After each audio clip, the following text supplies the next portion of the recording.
আপনাকে নির্বংশ বলে গালি দেয়, আপনি নির্বংশ না বরং ওরাই নির্বংশ।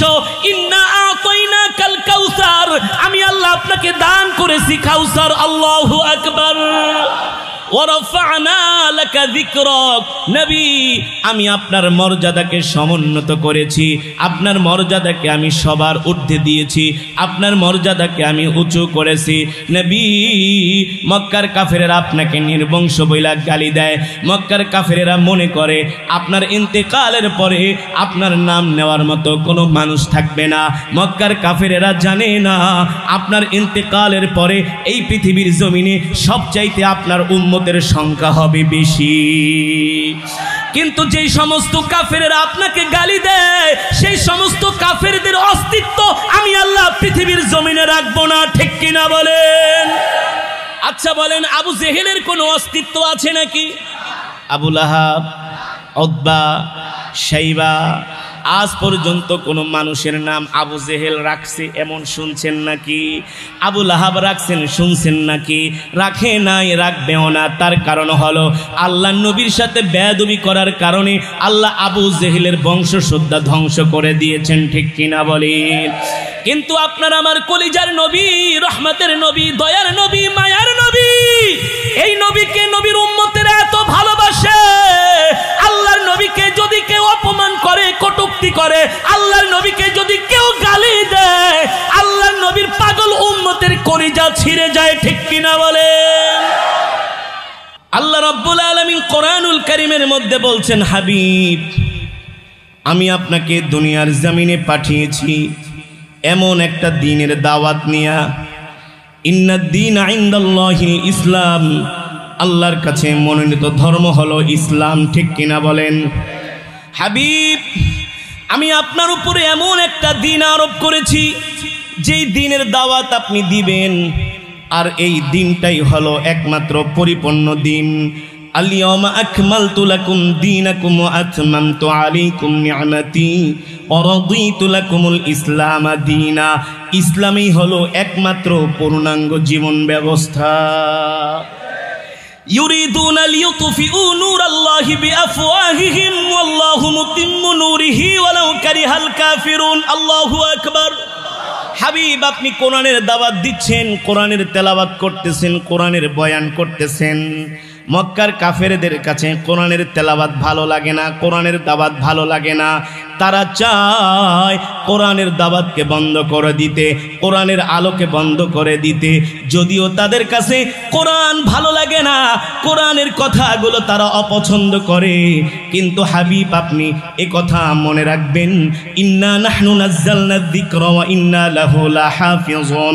আমি আল্লাহ আপনার উপর কোরআন নাজিল করেছি, আর এই কোরআন হেফাজত করার দায়িত্ব আমি আল্লাহ আমার নিজ হাতে গ্রহণ করেছি, ঠিক কিনা বলেন?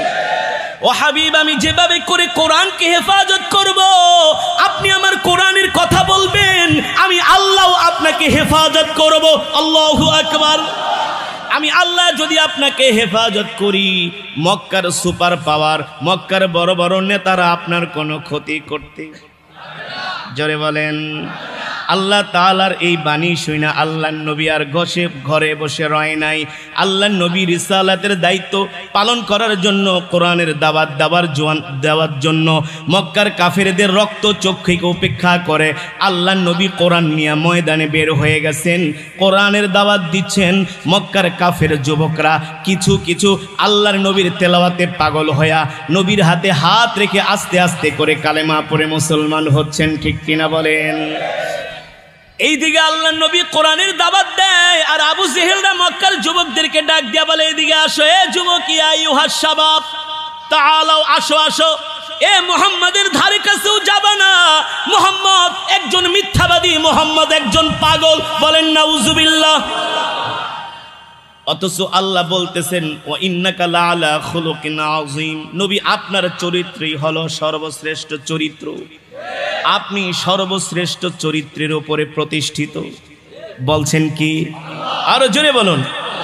আমি করব ওয়াজ, আপনারা দিবেন আওয়াজ, পারবেন তো ইনশাআল্লাহ? সেই ঈমানের পাওয়ার আছে তো ইনশাআল্লাহ? আল্লাহ তাআলা আল্লাহর নবীকে এই জমিনে পাঠিয়েছেন কোরআনের দাওয়াত দেওয়ার জন্য। নবীর তেলাওয়াত শুনে মক্কার যুবকরা নবীজির ঘরের পাশে ভিড় জমায়। সুবহানাল্লাহ বলেন। কি জমায়? ভিড় জমায়। আর আবু জেহেলরা বলে, এই মুহাম্মদের তেলাওয়াত শুনতে যাবা না, মুহাম্মদ একজন পাগল। আল্লাহ বলে, নবী আপনি কষ্ট পাবেন না, আপনাকে যারা পাগল বলে তারাই পাগল। ওয়ামা আরসালনাকা ইল্লা রাহমাতাল লিল আলামিন, আপনি হলেন সমগ্র বিশ্ববাসীর জন্য রহমত। সুবহানাল্লাহ বলেন। নবী আমাদের জন্য রহমত, আমাদের জন্য বরকত, ঠিক কিনা বলেন? এ কথা বলছেন কে? আল্লাহর নবী কোরআনের দাওয়াত দেয়, মক্কার কাফেরেরা কোরআনের দাওয়াত বন্ধ করতে পারে না, ইসলামের অগ্রযাত্রাকে বন্ধ করতে পারে না। এ কারণে মক্কার কাফেরেরা আমার নবীকে নির্বংশ বইলা গালি দেয় আর বলে, শোন শোন, মুহাম্মদের পুত্র সন্তানগুলো মারা গেছে, মুহাম্মদের পুত্র সন্তানগুলো যেহেতু মারা গেছে, মুহাম্মদ ইন্তেকাল করলে মুহাম্মদের নাম নেওয়ার মতো এই জমিনে আর কোনো মানুষ অবশিষ্ট থাকবে না। তোমরা চিন্তা করো না, টেনশন করো না। এই কথা যদি কোনো মানুষ বলে, শুনলে কষ্ট লাগে কি লাগে না? আল্লাহর নবীও কষ্ট পেয়েছেন, ব্যথিত হয়েছেন, দুঃখ পেয়েছেন। আল্লাহ তাআলা ডাক দিয়া বলে, হাবিব আপনি কষ্ট পাবেন না, দুঃখ পাবেন না। মক্কার কাফেরেরা আপনাকে নির্বংশ বলে গালি দেয়, আপনি নির্বংশ না, বরং চোরাই নির্বংশ। ইন্না আতাইনাকাল কাউসার, আমি আল্লাহ আপনাকে দান করেছি কাউসার। আল্লাহু আকবার। ওয়ারাফা'না লাকা যিকরাক, নবী আমি আপনার মর্যাদাকে সমুন্নত করেছি, আপনার মর্যাদাকে আমি সবার ঊর্ধ্বে দিয়েছি, আপনার মর্যাদাকে আমি উঁচু করেছি। নবী মক্কার কাফেরেরা আপনাকে নির্বংশ বইলা গালি দেয়। মক্কার কাফেরেরা মনে করে আপনার ইন্তেকালের পরে আপনার নাম নেওয়ার মতো কোনো মানুষ থাকবে না। মক্কার কাফেরেরা জানে না আপনার ইন্তেকালের পরে এই পৃথিবীর জমিনে সবচাইতে আপনার উম্মতের সংখ্যা হবে বেশি। কিন্তু যেই সমস্ত কাফেরেরা আপনাকে গালি দেয়, সেই সমস্ত কাফেরদের অস্তিত্ব আমি আল্লাহ পৃথিবীর জমিনে রাখবো না, ঠিক কিনা বলেন? আচ্ছা বলেন, আবু জেহেলের কোনো অস্তিত্ব আছে নাকি? আবু লাহাব, উতবা, শাইবা, আজ পর্যন্ত কোনো মানুষের নাম আবু জেহেল রাখছে এমন শুনছেন নাকি? আবু লাহাব রাখছেন শুনছেন নাকি? রাখে নাই, রাখবেও না। তার কারণ হলো আল্লাহ নবীর সাথে বেয়াদবি করার কারণে আল্লাহ আবু জেহেলের বংশশ্রদ্ধা ধ্বংস করে দিয়েছেন, ঠিক কিনা বলেন? কিন্তু আপনার আমার কলিজার নবী, রহমতের নবী, দয়ার নবী, মায়ার নবী, এই নবীকে নবীর উম্মতেরা এত ভালোবাসে। আল্লাহর নবীকে যদি কেউ অপমান করে, কটূক্তি করে, আল্লাহর নবীকে যদি কেউ গালি দেয়, আল্লাহর নবীর পাগল উম্মতের কলিজা ছিঁড়ে যায়, ঠিক কিনা বলেন? আল্লাহর নবীকে তার উম্মতরা এত ভালোবাসে, কেন ভালোবাসবে না? নবী তো রহমতের নবী, দয়ার নবী, মায়ার নবী, ঠিক না? আমার নবী এমন নবী, আমার নবী যখন রাস্তা দিয়া হেঁটে যায়, আকাশের মেঘমালা আমার নবীকে ছায়া দেয়। আমার নবী এমন নবী, শুধু মানুষের নবী না, আমার নবী রাস্তা দিয়া হেঁটে যায়, গাছগুলো আমার নবীকে সালাম দেয়। আমার নবী যখন রাস্তা দিয়া হেঁটে যায়, পাথরগুলো আমার নবীকে সালাম দেয়। আর জোরে বলেন সুবহানাল্লাহ। আল্লাহর নবী সাইয়েদনা আবু বকর মিলে নবীজির একটা ছোট্ট মুজিজা আপনাদের সামনে আমি আলোচনা করতেছি। আল বিদায়া ওয়ান নিহায়া কিতাবের মধ্যে এসেছি, আর রাহিকুল মাখতুমের মধ্যে এসেছি। সাইয়েদনা আবু বকর সহ আল্লাহর নবী রাহমাতুল লিল আলামিন মক্কা থেকে হিজরত করে মদিনায় যাচ্ছে। মক্কা থেকে হিজরত করে মদিনায় যাওয়া তো আর চারটিখানি কথা না। বর্তমানে আধুনিক রাস্তাঘাট, আধুনিক প্লেন আছে, আধুনিক ট্রেন আছে, আধুনিক গাড়ি আছে। তারপরেও মক্কা থেকে মদিনায় যাইতে কম থেকে কম 6 ঘন্টা সময় লাগে। কয় ঘন্টা? মক্কা থেকে মদিনার দূরত্ব হলো 500 কিলোমিটার। কিন্তু সেই 1450 বছর আগে তো এমন আধুনিক রাস্তাঘাট ছিল? পাহাড়ের চূড়া দিয়ে, জঙ্গল দিয়ে, পাহাড় বেয়ে বেয়ে সেই মক্কা থেকে মদিনায় আমার নবী সফর করেছেন। আল্লাহু আকবার। জোরে বলেন আল্লাহু আকবার। পৃথিবীর ইতিহাসে এমন সফর কেউ করতে পারে নাই, আর পারবেও না। কিভাবে পারবে? তিনি তো রহমাতুল লিল আলামিন। আল্লাহু আকবার। তিনি তো দো জাহানের বাদশা, সাইয়্যিদুল মুরসালিন, খাতামুন নবিয়্যিন। যেই নবীকে ভালো জান্নাতে যেতে পারবা না। সেই নবীকে যুবক কেমন ভালোবাসতে হবে? তোমার স্ত্রীর মতো না, তোমার মার মতো না, তোমার বাবার মতো না, তোমার সন্তানের মতো না। আল্লাহর কসম করে বলি, আমি বলি না, আল্লাহর নবী নিজে বলেছেন, ওয়াল্লাহি লা ইউমিনু আহাদুকুম হাত্তা আকুনা আহাব্বা ইলাই মিন ওয়ালিদিহি ওয়া ওয়ালাদিহি ওয়ান নাসি আজমাইন। আল্লাহর নবী বলে, সাহাবীরা আমার উম্মতকে বলে দিও, আমাকে ভালোবাসতে হবে এই পৃথিবীর জমিনে যা কিছু আছে সব কিছুর চাইতে, সন্তানের চাইতে আল্লাহর নবীকে ভালোবাসতে হবে, স্ত্রীর চাইতে আল্লাহর নবীকে ভালোবাসতে হবে, মার চাইতে আল্লাহর নবীকে ভালোবাসতে হবে, বাবার চাইতে আল্লাহর নবীকে ভালোবাসতে হবে। এক মাহফিল আমি যখন আলোচনা করতেছি, এক যুবক বলে, হুজুর বলেন কি স্ত্রীর চাইতেও? আমি বলি হ্যাঁ। কয় স্ত্রীকে পাওয়ার জন্য কত হাত কাটছি, পা কাটছি, রক্ত বের করছি, আর আপনি বলতেছেন স্ত্রীর চাইতে। আমি বলি যুবক, স্ত্রীর চাইতে না, বিবাহের পরে যখন সন্তান হয় তখন স্ত্রীর চাইতে সন্তানের প্রতি ভালোবাসা না বেশি না? সেই সন্তানের চাইতেও নবীকে ভালোবাসতে হবে, ঠিক কিনা বলেন? মায়ের চাইতেও ভালোবাসতে হবে, বাবার চাইতেও ভালোবাসতে হবে। আল্লাহু আকবার। হযরত সাহাবায়ে কেরাম আল্লাহর নবীকে এমন করেই ভালোবেসেছেন। কেমন ভালোবেসেছেন? আল্লাহর নবীর জন্য মা ত্যাগ করেছেন, বাবা ত্যাগ করেছেন, বাড়ি ত্যাগ করেছেন, ঘর ত্যাগ করেছেন, দেশ ত্যাগ করেছেন। আল্লাহর নবীর জন্য হিজরত করে মক্কা ছেড়ে মদিনায় চলে গিয়েছেন। এই হলো নবীর প্রতি ভালোবাসা, ঠিক কিনা বলেন? ও যুবক, সেই নবী মক্কা থেকে হিজরত করে মদিনায় যায়, 1000 কিলোমিটার রাস্তা, তেমন কোনো আধুনিক রাস্তাঘাট নাই, কোনো গাড়ি নাই। সাইয়েদনা আবু বকর সহ আল্লাহর নবী মক্কা থেকে হিজরত করে মদিনার দিকে রওনা শুরু করেছেন। 13 বছর নবীজি মক্কায় দাওয়াত দিয়া মাত্র 313 জন জোগাড় করেছেন। মক্কার কাফিরেরা আমার নবীকে এমনভাবে অপমান করে, অপদস্থ করে। আল্লাহর নবী নামাজে দাঁড়ায়, আবু জেহেল এসে আল্লাহর নবীর শরীর মোবারকের উপরে উটের নারী বুড়ি চাপায় দেয়। আল্লাহর নবী রাস্তা দিয়া হেঁটে যায়, পথের মধ্যে কাটা দেয়। আল্লাহর নবী মক্কার কাফেরদেরকে কালেমার দাওয়াত দেয়, জাহান্নাম থেকে জান্নাতের দাওয়াত দেয়। তার পরিবর্তে মক্কার কাফেরেরা আমার নবীকে মিথ্যাবাদী বলে গালি দেয়, ঠিক কিনা বলেন? 1 বছর, 2 বছর, 3 বছর না 13 বছর? কয় বছর? জোরে বলেন, কয় বছর? আমরা যদি দিনের জন্য, দাওয়াত দেওয়ার জন্য, ইসলামের কথা বলার জন্য যদি আমরা কোথাও যাই, রাস্তায় বের হই, অথবা যদি কাউকে নামাজের জন্য ডাকি, আর যদি বলে তুমি একেবারে নামাজি হয়ে গেছো, 2 দিন নামাজ পড়ে একেবারে মোল্লা হয়ে গেছো, আয়েশা অভিযোগ করে বলে, হুজুর দেখছেন নামাজ পড়ি দেখে আমাকে কিভাবে টিটকারি করে, দাড়ি রাখি দেখা স্ত্রী বলে তোমাকে তো আমার নানার মতো দেখা যায়, দাদার মতো দেখা যায়। আরে তোমাকে নিয়ে তো কোনো গায়ে হলুদের অনুষ্ঠানে যেতে পারি না, তোমাকে তো বয়স্ক লাগে, ঠিক কিনা বলেন? এতটুকুন কথাই সেলুনে যায় আর দাড়িগুলা খুর দিয়া শেভ করে, আছে কি আছে না? আবার নিজেকে অনেক বড় মুসলমান দাবি করে। অথচ আমার নবী সত্য নবী, আমার নবী রাহমাতুল লিল আলামিন, ঠিক কিনা বলেন? আমার নবীকে ভালোবাসার কারণে, কালেমা গ্রহণ করার কারণে আল্লাহর নবীর সাহাবীদের উপরে অকাথ্য নির্যাতন হয়েছে, তারপরেও আল্লাহর নবীকে ছেড়ে যায় নাই, ঠিক কিনা বলেন? কিন্তু আমরা নিজেকে অনেক বড় রসুলের আশিক দাবি করি, অথচ রসুলের সুন্নত আমাদের মাঝে খুঁজে পাওয়া যায় না। আছে কি আছে না? নাই।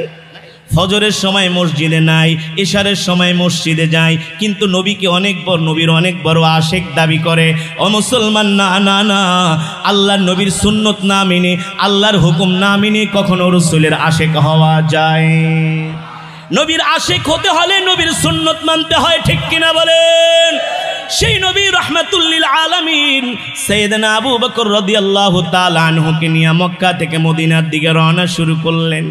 মক্কা থেকে মদিনার দূরত্ব হলো 1000 কিলোমিটার রাস্তা, পাহাড়ি আঁকা বাঁকা পথ, পার হয়ে হয়ে আল্লাহর নবী আর সাইয়েদনা আবু বকর মদিনার দিকে রওনা শুরু করছেন। একদিন, 2 দিন, 3 দিন, 4 দিন, 5 দিন জার্নি করার পরে, সফর করার পরে আল্লাহর নবী এতটা ক্লান্ত হয়ে যায়, নবীজির পা মোবারক আর সামনে আগায় না, সামনে আর কদম দিতে পারে না। সাইয়েদনা আবু বকর রাদিয়াল্লাহু তাআলা আনহু দেখেন আল্লাহর নবী এত ক্লান্ত হয়ে গেছে, সাইয়েদনা আবু বকরের কাঁধের মধ্যে হাত দিয়া আল্লাহর নবী হাঁটতেছে।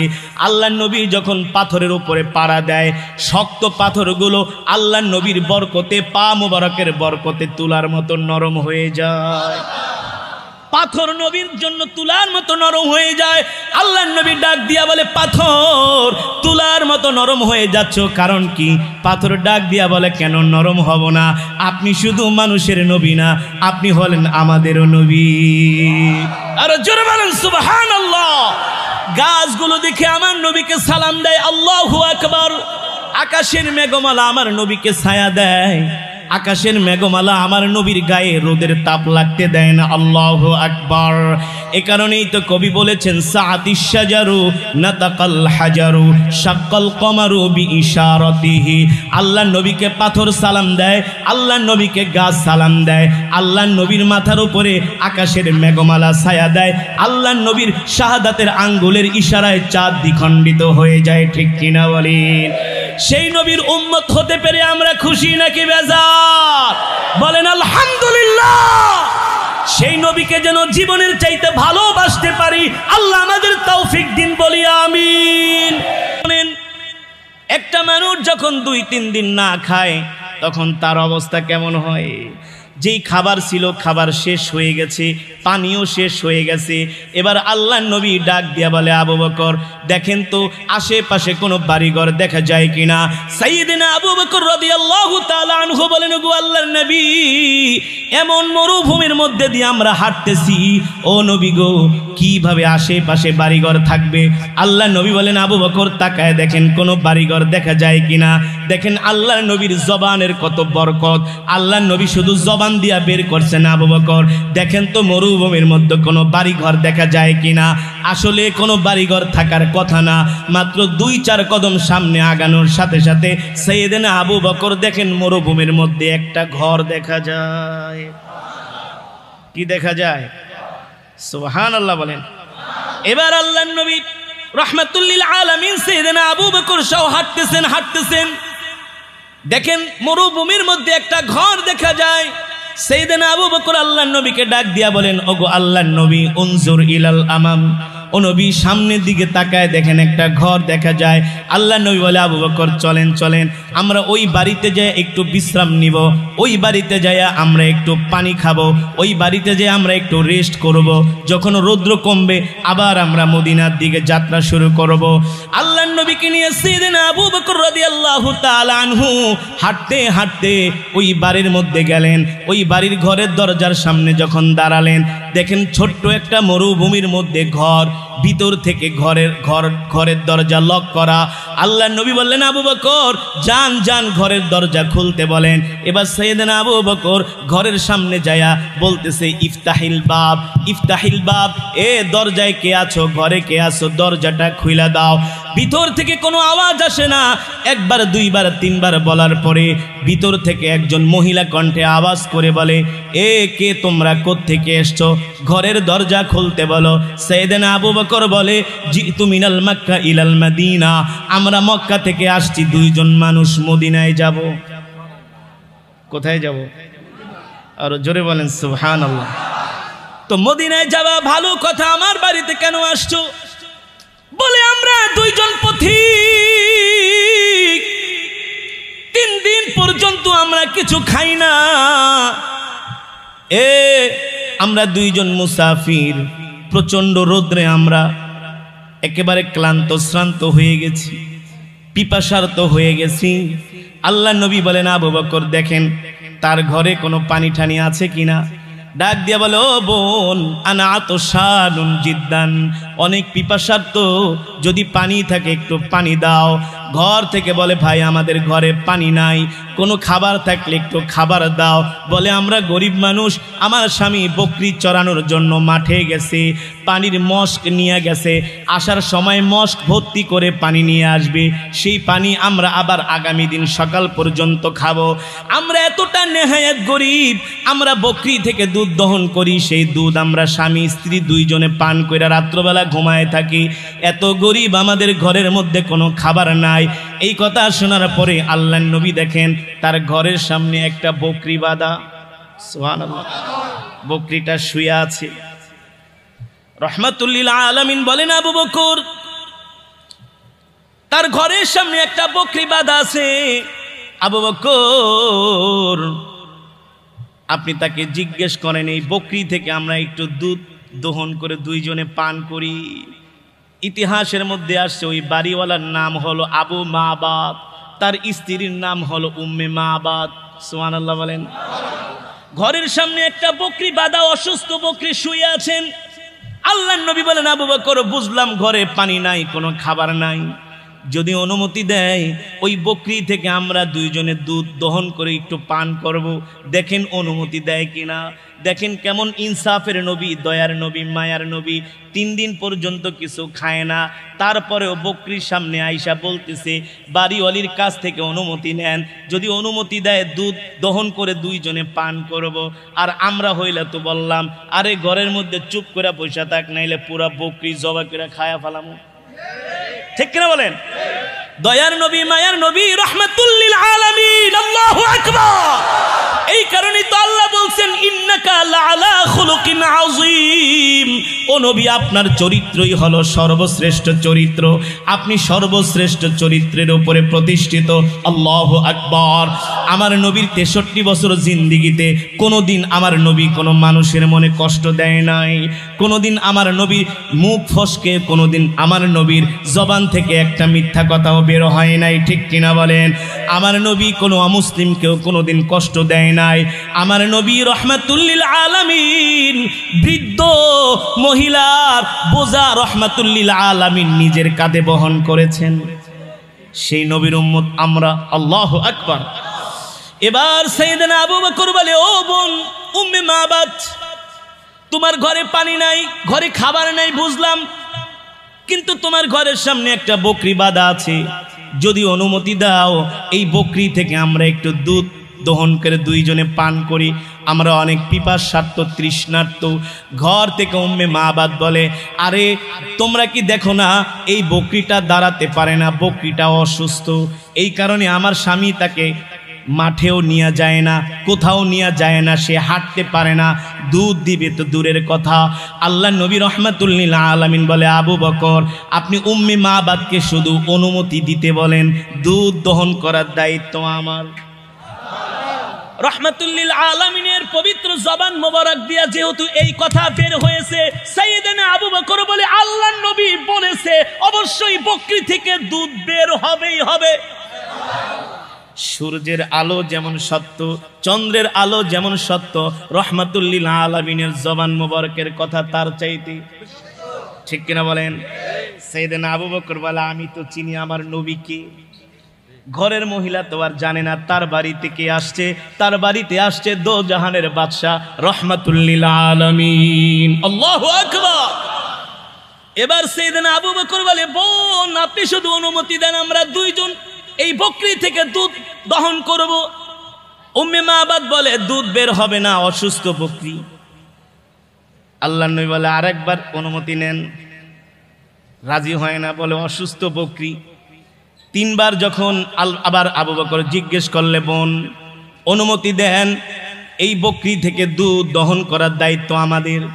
এবার উম্মে মাবাদ রাগ করে ঘরের দরজাটা একটু ফাঁকা করে তাকায়, বলে এতবার না করতেছি, শুধু বারবার তোমরা আমাকে ডিস্টার্ব করো, বলতেছি অসুস্থ বকরি দুধ দেয় না, এত বারবার কথা বলো কেন? 3 বারের সময় উম্মে মাবাদ ঘরের দরজাটা একটু ফাঁক করে বাহিরে তাকালেন, দেখেন তার বাড়ির উঠানে এমন একজন যুবক দাঁড়িয়ে আছে। উম্মে মাবাদ বলে, আল্লাহি রব্বিল কাবা, রবের কাবার কসম খায়া বলি, আমি যখন ওই যুবকের চেহারার দিকে তাকাইলাম, আমার মনে হয় না আমার বাড়িতে কোনো মানুষ এসেছে, আমার মনে হয় আকাশ থেকে চাঁদ আমার বাড়িতে উদিত হয়েছে। এত সুন্দর চেহারার মানুষ আমি আজ পর্যন্ত কোনোদিন দেখি নাই। আল্লাহু আকবার। আরে দেখবে কোত্থেকে? আমার নবীর মতো এত সুন্দর করে আল্লাহ তাআলা পৃথিবীতে কাউকে বানায় নাই, আর বানাবেও না, ঠিক কিনা বলেন? ইউসুফ আলাইহিস সালাম ছিলেন অনেক সুন্দর, অনেক সুন্দর। পয়গম্বর ইউসুফ আলাইহিস সালাম যখন আমরা মিশরে পড়াশোনা করতাম, মাঝে মাঝে কায়রোতে যেতাম ঘুরতে, নীল নদের পাশে ঘুরতে যেতাম মাঝে মাঝে। মিশরীদের এক একটা সব একের জিনিস। 1000 মিশরী যদি এক জায়গায় থাকে আর 200 বাঙালি যদি এক জায়গায় থাকে, 1000 মিশরীদেরকে চিনা যাবে যে ওরা মিশরী। এত সুন্দর মিশরীরা, সবচেয়ে সুন্দর পৃথিবীতে। তাদের কণ্ঠ সুন্দর, সুবহানাল্লাহ। কোরআন নাজিল হয়েছে মক্কায় আর তেলাওয়াত করেছে মিশরীরা। যত বড় বড় ইমামুল কুররা, শাইখুল কুররা সব মিশরে। কোথায়? সব মিশরে। মিশরের দোকানগুলোতে সকাল নাই বিকাল নাই, 24 আওয়ার্স কোরআন তেলাওয়াত। গাড়ির মধ্যে কোরআন তেলাওয়াত। কয়েকটা রেডিও টেলিভিশনের চ্যানেল আছে, 24 আওয়ার্স কোরআন তেলাওয়াত। আর চেহারা তো বললামই, এত সুন্দর। আমি তো জানতাম না মিশরের মানুষ এত সুন্দর কেন। আমি একজন পাকিস্তানিকে জিজ্ঞেস করলাম, আমাদের সাথে পড়াশোনা করতো, যে মিশরীরা এত সুন্দর কেন? তুই কি জানোস না এই মিশর হলো পয়গম্বর ইউসুফ আলাইহিস সালামের দেশ। আল্লাহু আকবার। এত সুন্দর চেহারা। আম্মা জান আয়েশা রাদিয়াল্লাহু তাআলা আনহা বলছেন যে ইউসুফ, পয়গম্বর ইউসুফ আলাইহিস সালামের চেহারা দেখে মিশরের রমণীরা আপেল কাটতে যে আঙ্গুল কেটে ফেলেছে, আপেল কাটতে যে আঙ্গুল কেটে ফেলেছে। আমার স্বামী মুহাম্মদ সাল্লাল্লাহু আলাইহি সাল্লামের চেহারা যদি মিশরের রমণীরা দেখতো, শুধু আঙ্গুল কাটতো না, কলিজা কেটে ফেলতো, তারপরেও আল্লাহর নবীর চেহারা মোবারক থেকে নজর ফিরাতে পারতো না। পৃথিবীর সমস্ত সৌন্দর্য আল্লাহ তাআলা আমার নবীকে দান করেছে। সমস্ত সৌন্দর্য আল্লাহ তাআলা আমার নবীকে দান করেছেন। আল্লাহু আকবার। এই পৃথিবীতে নেতৃত্ব দেওয়ার যত গুণাবলী, নেতা হওয়ার যত গুণ আছে, সব গুণ আল্লাহ তাআলা আমার নবীকে দান করেছেন, ঠিক কিনা বলেন? সেই নবী রাহমাতুল লিল আলামিন, কলিজার টুকরা পেয়ারা হাবিব। সেই হাবিবের কথা আল্লাহ তাআলা বলছেন, নবী আপনি আমার হাবিব। সারা পৃথিবীর সুপার পাওয়ার গুলো যদি আপনার বিরুদ্ধে চলে যায়, আপনার কোনো ক্ষতি করতে পারবে না, আমি রব আপনার সাথে আছি, ঠিক কিনা বলে? আল্লাহর বান্দারা যেটা বলছিলাম মনে আছে? কোন পর্যন্ত গিয়েছিলাম? হ্যাঁ, এবার সাইয়েদনা আবু বকর বলেন,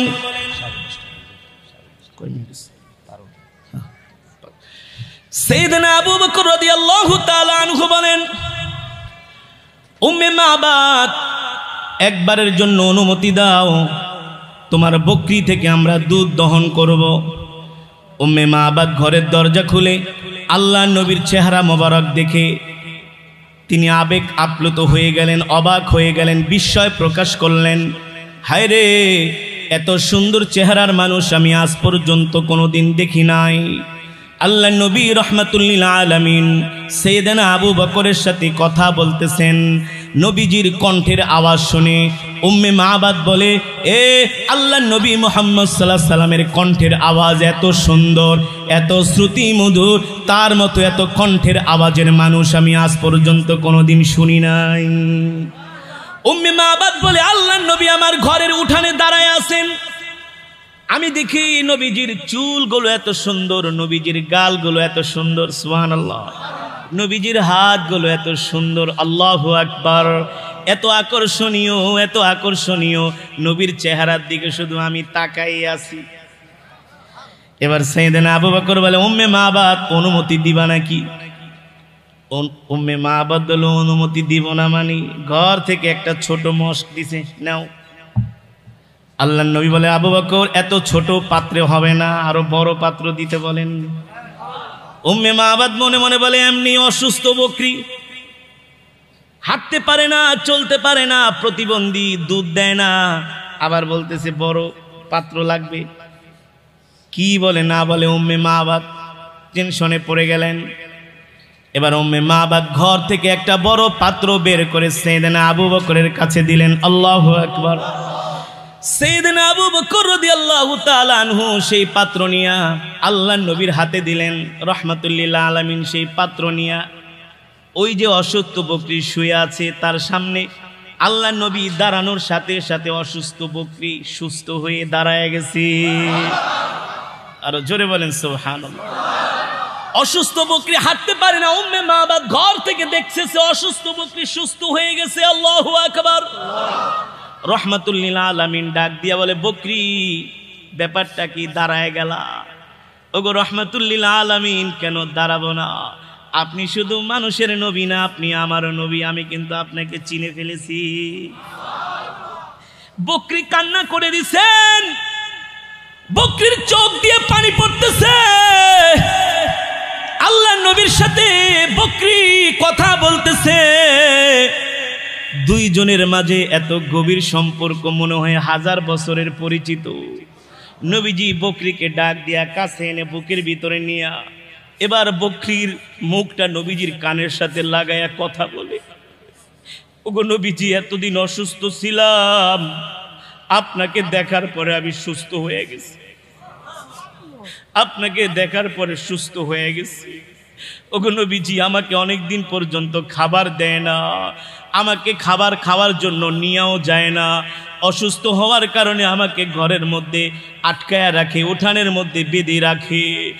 বকরির মনের দুঃখগুলো আল্লাহর নবীর কাছে বলতেছেন। উম্মে মাবাদ ঘরের দরজা দিয়া তাকায় তাকায় দেখে বকরি আল্লাহর নবীর সাথে হেসে হেসে মিষ্টি মিষ্টি আলাপ করতেছে। আল্লাহু আকবার। এবার রাহমাতুল লিল আলামিন বিসমিল্লাহ বলে বকরির ওলানের মধ্যে হাত দিলেন, স্তনে হাত দিলেন। রাহমাতুল লিল আলামিনের বরকতি হাত বকরির স্তনে পড়ার সাথে সাথে স্তন দুধে ভরপুর হয়ে গেছে। আল্লাহু আকবার। এবার বকরি ডাক দিয়া বলে, গো রাহমাতুল লিল আলামিন, দুধের বার সইতে পারি না, তাড়াতাড়ি করে আমার স্তন থেকে দুধ বের করে নিন। রাহমাতুল লিল আলামিন নিজের হাত মুবারক দিয়া বকরির স্তন থেকে দুধ বের করতেছেন, দুধ বের করতেছেন। উম্মে মাবাদ ঘরের দরজা দিয়া তাকায় তাকায় দেখে আর বলে, হায় রে, এমন সুন্দর চেহারার মানুষ, এত ভালো মানুষ আমি আজ পর্যন্ত কোনোদিন দেখি নাই। কে গো তুমি আমার বাড়িতে আসলা? তুমি তো আমার বরকতের মেহমান, তুমি তো আমার রহমতের মেহমান, তোমার কারণেই তো আমার অসুস্থ বকরি সুস্থ হয়ে গেছে। রাহমাতুল লিল আলামিন এবার বড় পাত্র, এক পাত্র বকরির স্তন থেকে দুধ বের করলেন। সাইয়েদনা আবু বকরকে ডাক দিলেন, তাল ইয়া আবু বকর, এ আবু বকর তুমি দুধ পান করো। সাইয়েদনা আবু বকর বলে, ওগো আল্লাহর নবী, আপনি আমার চাইতে বেশি পিপাসার্ত, আপনি আগে দুধ পান করেন। আল্লাহর নবী বলেন, না না আবু বকর, আপনি আগে দুধ পান করেন। আল্লাহর নবী কিছুতেই সাইয়েদনা আবু বকরকে পান না করে, নিজে খাবে না। এবার সাইয়েদনা আবু বকরকে দুধ পান করতে বললেন। সাইয়েদনা আবু বকর দুধ পান করলেন। এবার আল্লাহর নবী নিজেও দুধ পান করলেন। বললেন, আবু বকর দেখেন দেখেন দুধের অবস্থা কি। সাইয়েদনা আবু বকর বলে, গো আল্লাহর নবী, আল্লাহর কসম করে বলি, যেমন দুধ তেমন আছে, এক ফোঁটাও কমে নাই। যান এবার উম্মে মাবাদের কাছে দুধের পাত্র দিয়ে আসেন। উম্মে মাবাদ দেখে অসুস্থ বকরি সুস্থ হয়ে গেছে, আবার এক বালতি দুধও পেয়েছে। সুবহানাল্লাহ। এমন মেহমান। আস্তে আস্তে করে একটু রৌদ্রের তাপ কমতেছে। যখন একটু রৌদ্রের তাপ কমলো, আল্লাহ নবী বলে, আবু বকর চলেন চলেন, আমরা আবার ফের মদিনার দিকে রওনা দিই। এবার সাইয়েদনা আবু বকর সহ আল্লাহর নবী আবার মদিনার দিকে রওনা শুরু করলেন। উম্মে মাবাদ ঘরের দরজা খুলে বাইরে আসলেন। এসে দেখেন ঘরের উঠানের মধ্যে জান্নাতের খুশবুর ঘেরান বের হচ্ছে। জান্নাতের খুশবুর ঘেরান বের হচ্ছে। উম্মে মাবাদ বলে, ও বরকতের মেহমান, যেও না। উম্মে মাবাদ বলে, আমি আল্লাহর নবীর দিকে তাকায় আছি, যুবক মোহাম্মদের কান দুইটা এত লাল, এই গলা, এই চুল এত সুন্দর বডির অবয়ব, এত সুন্দর দেহের মানুষ আমি আজ পর্যন্ত কোনোদিন মক্কায় দেখি নাই। উম্মে মাবাদ বলে, যুবক মোহাম্মদ যাইতেছে আর তার মাথার উপরে আকাশের মেঘমালা ছায়া দিয়ে রাখছে, নবীর গায়ে রৌদ্রের তাপ লাগতে দেয় না। আল্লাহ নবী আবু বকর দুইজন সহ মদিনার দিকে হাঁটতেছেন। উম্মে মাবাদ বলে, আল্লাহ নবী মোহাম্মদ যে রাস্তা দিয়া হেঁটে যায় আমি তার পিছনে পিছনে অনেক দূর পথ অতিক্রম করেছি, যতটুকুন গিয়েছি ততটুকুন পর্যন্ত ওই মোহাম্মদ সাল্লাল্লাহু আলাইহি সাল্লামের শরীর মোবারক থেকে জান্নাতের খুশবুর ঘেরান বের হচ্ছে। আল্লাহু আকবার, জোরে বলেন আল্লাহু আকবার। এবার উম্মে মাবাদ বলে, যখন বিকাল হয়ে যায় আমি বাড়িতে ফিরে আসি। আমার স্বামী আবু মাবাদ বকরি চড়ায়া বাড়িতে আসেন। আসার পরে দেখেন বাড়ির মধ্যে আজকে অন্যরকম ঘেরান, অসুস্থ বকরি সুস্থ হয়ে গেছে। আবু মাবাদ ডাক দিয়ে বলে, উম্মে মাবাদ এদিকে আসো, এদিকে আসো। অসুস্থ বকরি দিয়ে হাঁটতেছে, সুস্থ হয়ে গেছে। এ উম্মে মাবাদ, আজকে কেমন যেন ঘর থেকে, বাড়ি থেকে ঘেরান বের হচ্ছে। উম্মে মাবাদ ডাক দিয়া বলে, স্বামী ঘরে আসেন, ঘরে আসেন, আপনার সাথে কথা আছে। আপনি যখন সকালবেলা বের হয়ে গেছে, পরন্ত দুপুরবেলা প্রচণ্ড রৌদ্রের মধ্যে আমাদের বাড়িতে দুইজন মেহমান আসছে। স্বামী গো, একজনের চেহারা এত সুন্দর, একজনের চেহারা এত সুন্দর, এত সুন্দর চেহারার মানুষ আমি আজ পর্যন্ত কোনোদিন দেখি নাই। ওগো স্বামী, দেখেন অসুস্থ বকরি সুস্থ হয়ে গেছে। সেই বকরি থেকে দুধ দহন করে নিজে পান করেছে। আমার চোখের সামনে দুধ বের করে 1 মস্ক দুধ হয়েছে, দুইজন পান করেছে। ওগো স্বামী, দেখেন দেখেন, 1 ফোঁটা দুধ ও পাত্র থেকে কমে নাই। আবু মা আবার ডাক দিয়া বলে, স্ত্রী রে, কোন দিকে গেছে যুবক, কোন দিকে গেছে সেই মেহমানগুলো? বলে, এই রাস্তা দিয়া তারা মদিনার দিকে গেছে। আবু মাবাদ বলে, স্ত্রী এটা করলা কি? আজকে আমার বাড়িতে যে মেহমান হয়েছে তিনি দুনিয়ার কোন সাধারণ মানুষ না। আমি আমার ধর্মীয় কিতাবের মধ্যে পড়েছি, আমি জেনেছি শেষ জামানায় একজন নবীর আবির্ভাব ঘটবে, তার নাম হবে মুহাম্মদ ইবনে আব্দুল্লাহ। তিনি মক্কা থেকে মদিনায় হিজরত করে যাবেন আর এই পথ দিয়া যাবেন। ওরে স্ত্রী রে, আমি তো সেই নবীকে খেদমত করার জন্যই এই মরুভূমির মধ্যে ঘর বানাইছি। স্ত্রী রে, ওই মানুষ দুনিয়ার কোনো সাধারণ মানুষ না, ওই যুবক দুনিয়ার কোনো সাধারণ যুবক না, ওই যুবক হলেন দোজাহানের বাদশাহ রহমাতুল লিল আলামিন। আল্লাহু আকবার, জোরে বলেন আল্লাহু আকবার। এ যুবক, সেই নবীর উম্মত আমরা, সেই নবীর জন্য অগণিত সাহাবীরা বদরের প্রান্তরে, উহুদের ময়দানে, খন্দকের প্রান্তরে আল্লাহর নবীর জন্য কাফেরদের সামনে নিজের বুক পেতে দিয়েছে, নিজের শরীরে তরবারির আঘাত লেগেছে, তীরের আঘাত লেগেছে, আল্লাহর নবীর গায়ে একটা ফুলের টোকাও লাগতে দেয় নাই। ঠিক কিনা বলে? সাহাবায়ে কেরাম এমন করে আল্লাহর নবীকে ভালোবেসেছেন। হযরত তালহা রাদিয়াল্লাহু তাআলা আনহু উহুদের ময়দানে, মুসাব ইবনে উমাইর আল্লাহর নবীর সাহাবী, উহুদের ময়দানে কাফেরদের তরবারির আঘাতে শরীর ক্ষত বিক্ষত হয়েছে। হযরত তালহা রাদিয়াল্লাহু তাআলা আনহুর শরীর মোবারকে বুকের মধ্যে 70টার উপরেও তীর বিদ্ধ হয়েছে, আল্লাহর নবীর গায়ে একটা ফুলের টোকাও লাগতে দেয় না। কারণ কি? কারণ হলো নিজের জীবনের চাইতে, শরীরের চাইতে আল্লাহর নবীকে ভালোবাসতে হবে। আমার এই শরীরের চাইতে আল্লাহর নবীর দাম বেশি, আমার রক্তের চাইতে আল্লাহর নবীর দাম বেশি। আল্লাহর নবী দ্বীনের কথা, কোরআনের কথা বলতে গিয়ে উহুদের ময়দানে দান মোবারক শহীদ করেছে। ঠিক কিনা বলেন? আর আমরা নবীর এমন উম্মত হয়ে গেছি, আমরা 5টা ওয়াক্ত নামাজও ঠিক মতো পড়ি না, অথচ নিজেকে অনেক বড় রসুলের আশেক দাবি করি।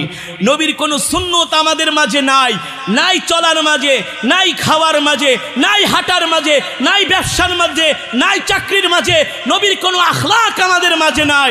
এটা রসুলের আশেকের প্রমাণ হতে পারে। এই রবিউল আউয়াল মাসের শিক্ষা হলো, আল্লাহর নবীর সুন্নতগুলো খুঁজে খুঁজে জিন্দা করা, ঠিক কিনা বলেন? আল্লাহর নবীর সুন্নতগুলো ঘরের মধ্যে পালন করা, আল্লাহর নবীর সুন্নতগুলো সমাজের মধ্যে প্রতিষ্ঠা করা। 5 ওয়াক্ত নামাজ পড়তে হবে, মিসওয়াক করে নামাজ পড়তে হবে, ঢিলা কলুব ব্যবহার করতে হবে, আফসুস সালাম, এক মুসলমান আর এক মুসলমানকে সালাম দিবে, লিনুল কালাম, এক মুসলমান আর এক মুসলমানের সাথে নরম ভাষায় কথা বলবে, ও আতঈমুত তাআম, ক্ষুধার্তদেরকে খাবার দিতে হবে, ঠিক কিনা বলেন? কোনো মানুষকে কষ্ট দেওয়া যাবে না, কোনো মানুষের মনে দুঃখ দেওয়া যাবে না, মানুষের সাথে সুন্দর আচরণ করতে হবে। আজকে আমাদের সমাজে মারামারি, কাটাকাটি, হানাহানি, হিংসা, বিদ্বেষ একটি মাত্র কারণ হলো আল্লাহর নবীর আখলাক, আল্লাহর নবীর আদর্শ আমাদের মাঝে নাই। সেই নবীর আখলাক, নবীর আদর্শ, নবীর সুন্নত অনুযায়ী আমাদের জীবনকে পরিচালিত করতে হবে। মাটির মানুষ মাটিতেই চলে যাবে, কিসের এত অহংকার, ঠিক কিনা বলেন? সম্পদের অহংকার দেখানো যাবে না, ক্ষমতার গরম দেখানো যাবে না। মানুষের সাথে নরম ভাষায় কথা বলতে হবে, মানুষকে হৃদয় দিয়ে ভালোবাসতে হবে, সুন্দর আচরণ দিয়ে মানুষকে কাছে টানতে হবে। এই সব আখলাক, সব চরিত্র ছিল আমার নবীর আখলাক, আমার নবীর চরিত্র, ঠিক কিনা বলেন? রবিউল আউয়াল মাসের শিক্ষা হলো আমাদের ঘরের মধ্যে, সমাজের মধ্যে, রাষ্ট্রের মধ্যে, যে যেখানে আসি, যার যার জায়গা থেকে আমরা নবীজির সুন্নত অনুযায়ী চলব। ইনশা রাজি আছেন তো? ইনশাআল্লাহ। আর একটা ছোট্ট উদাত্ত আহ্বান, এই রবিউল আউয়াল মাসে কমসে কম নবী সাল্লাল্লাহু আলাইহি সাল্লামের সিরাত নিয়ে বেশি বেশি আলোচনা হবে, নবী সাল্লাল্লাহু আলাইহি সাল্লামের জীবনী বেশি বেশি আলোচনা করবেন। নবী সাল্লাল্লাহু আলাইহি সাল্লামের পুরো 63 বছরের জিন্দিগির সিরাতের কিতাব পাওয়া যায়। এই কিতাবগুলো কিনে কিনে ঘরের মধ্যে বসে বসে পড়বেন, দেখবেন আমি যেই দিন রসুল পাক সাল্লাল্লাহু আলাইহি সাল্লামের সিরাতের কিতাবগুলো আমার জীবনের প্রথম দিক থেকে যেদিন থেকে স্টাডি শুরু করেছি, বদরের ঘটনা পড়েছি আর কেঁদেছি, ওহুদের ঘটনা পড়েছি আর কেঁদেছি। আল্লাহর নবীর 63 বছরের জিন্দিগি যদি কোনো মুসলমান স্টাডি করে, ওই মুসলমান এই দুনিয়ার জমিনে আল্লাহর পেয়ারা বান্দা জান্নাতি হয়ে ইন্তেকাল করবে। আল্লাহ দেখেন, যত খ্রিস্টান, ইহুদিরা, অমুসলিমরা কালেমা পড়ে মুসলমান হয়েছে, সবাই কিন্তু আল্লাহর নবীর জীবনী পড়েই তারা মুসলমান হয়েছে। আল্লাহর নবীর জীবনী পড়ে তারা অবাক হয়ে গেছে, আবেগ আপ্লুত হয়েছে যে মুহাম্মদ সাল্লাল্লাহু আলাইহি সাল্লামের জীবন এমন ছিল, তার রাষ্ট্রীয় জীবন, পারিবারিক জীবন, আন্তর্জাতিক জীবন, সামাজিক জীবন। মুহাম্মদ সাল্লাল্লাহু আলাইহি সাল্লাম এমন ব্যক্তি ছিলেন, অথচ কাফেররা তার বিরুদ্ধে শত প্রোপাগান্ডা ছড়ানোর পরেও অমুসলিমরা কিন্তু নবী সাল্লাল্লাহু আলাইহি সাল্লামের জীবনী পড়ে তারা কালেমা পড়ে মুসলমান হয়ে যাচ্ছে, ঠিক কিনা বলেন? নবীজির জীবনী পড়লে নবীজির প্রতি আমাদের ভালোবাসা আরো বাড়বে, ঠিক কিনা বলেন? নবীজির জীবনী পড়বেন তো ইনশাআল্লাহ। সিরাতের কিতাব কিনে কিনে ঘরের মধ্যে বসে বসে পড়বেন, অফিসে বসে পড়বেন, সময় পেলেই পড়বেন ইনশাআল্লাহ।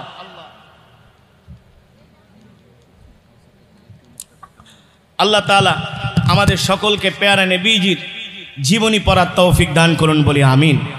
দীর্ঘক্ষণ সময় আমি কোরআনুল কারীমের তেলাওয়াত করেছি, রাসূলের জীবনী নিয়ে আপনাদের সামনে আলোচনা করেছি। খুশি নাকি বেজার? খুশি নাকি বেজার? কে কে বেজার হাত উঠান। মাশাআল্লাহ, আপনারা যে মন দিয়ে আলোচনা শুনছেন এটার প্রমাণ হলো এটা। সবাই খুশি তো ইনশাআল্লাহ? তাহলে 5 ওয়াক্ত নামাজ পড়বেন, সুন্নত তরিকায় নিজের জীবনটাকে পরিচালনা করবেন, রাসূলের জীবনী বেশি বেশি করে পড়বেন। যদি আপনারা রাসূলের সুন্নতগুলো মানেন, তাহলে আজকের এই মাহফিল সফল এবং সার্থক।